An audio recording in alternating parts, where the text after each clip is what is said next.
Hinigayat ni Meralco Chairman Manny V. Pangilinan ang mga Pilipino na magtipid sa paggamit ng kuryente habang patuloy ang pagtaas ng global fuel prices at umiigting nga ang tensyon sa Middle East na maaaring makaapekto sa supply ng kuryente.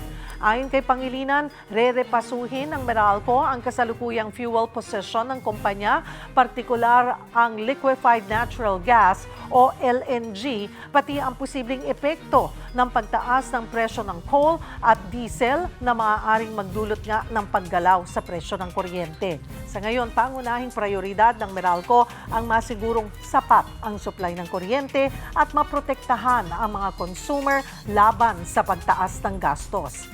Sa puntong ito, magkakasama natin si Joe Zaldariaga, Meralco Vice President and Head ng Corporate Communications. Magandang tanghali po sa inyo, Sir Joe. Magandang tanghali din sa iyo, Cheryl, at sa inyong mga tagapanood sa One Balita. Nabanggit po ni Meralco Chairman Manny V. Pangilinan, Sir Joe, na pinag-aaralan nga po ninyo yung fuel position ng Meralco dahil sa gulo sa Middle East. Maaari nyo bang ipaliwanag ano yung epekto ng krisis sa Middle East sa electricity at power supply natin? Well, tama ka, Cheryl. Merong utos sa Meralco ang ating mahal na chairman at CEO na si Mr. Manny V. Pangilinan na kami sa Meralco ay magsagawa ng review ng aming current fuel position, particular sa LNG, coal at iba pang sources.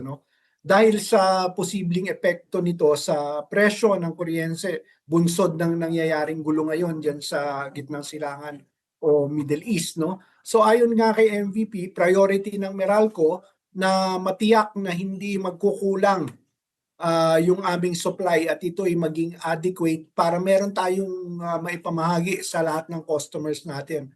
At hanggang maaari ay mapigilan ang biglang pagtaas ng presyo ng kuryente para sa aming mga consumers. Ang kailangan na talagang pangalagaan natin ay yung kapakanan ng mga customers na Meralco at yung mga consumers ng kuryente.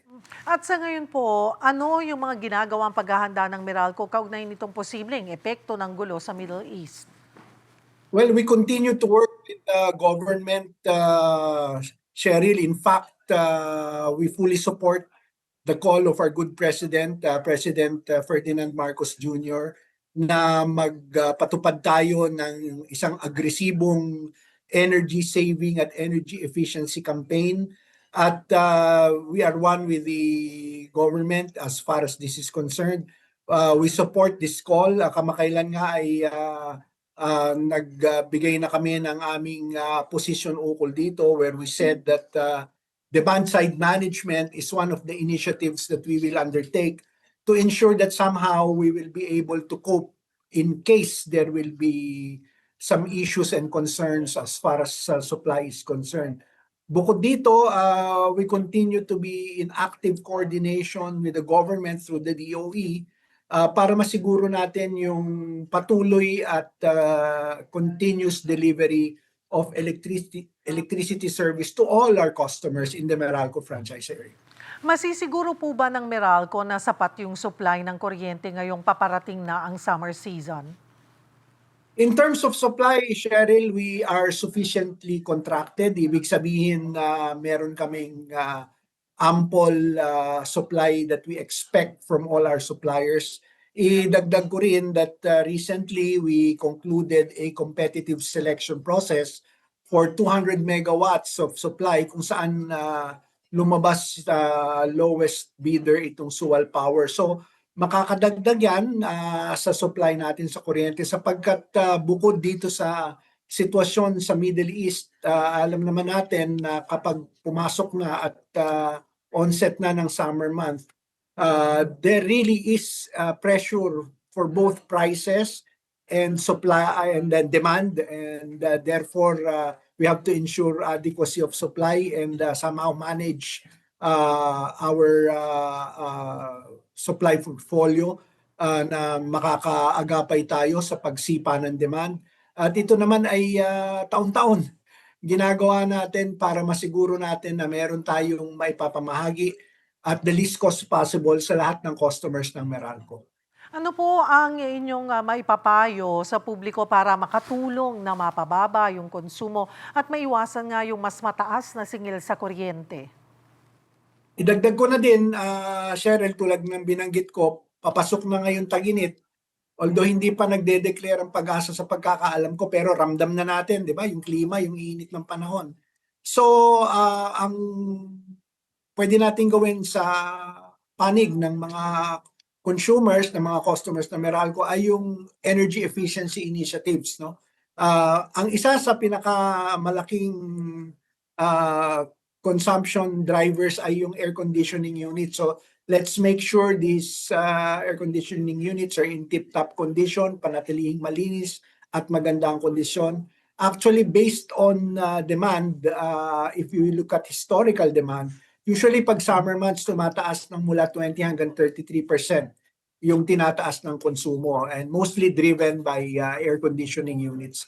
Kaya naman, lagi namin paalala, maging ng inyong lingkod, na patuloy tayo na magpatupad ng energy efficiency. Let's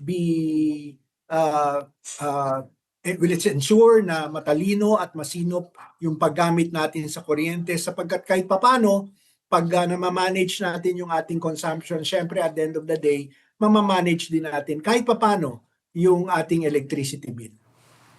Sir Joe, may mga programa po ba ang Meralco para tulungan yung mga consumer na maging mas energy efficient sa panahong ito? Well, we have a very aggressive information campaign, Cheryl, across all our various platforms. Kaya itong kampanya namin ay tuloy-tuloy in coordination and in partnership with the Department of Energy.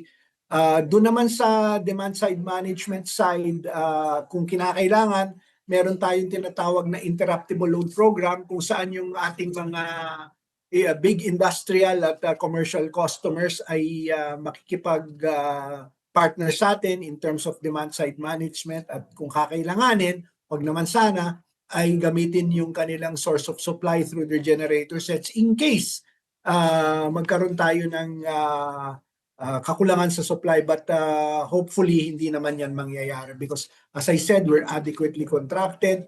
Wag lang mangyari yung mga sunod-sunod na shutdown ng mga planta. We will be in a good situation and position come the onset of the summer months. Marami pong salamat sa inyong oras, Meralco Vice President and Head of Corporate Communications, Joe Zaldariaga. Magandang hapon po.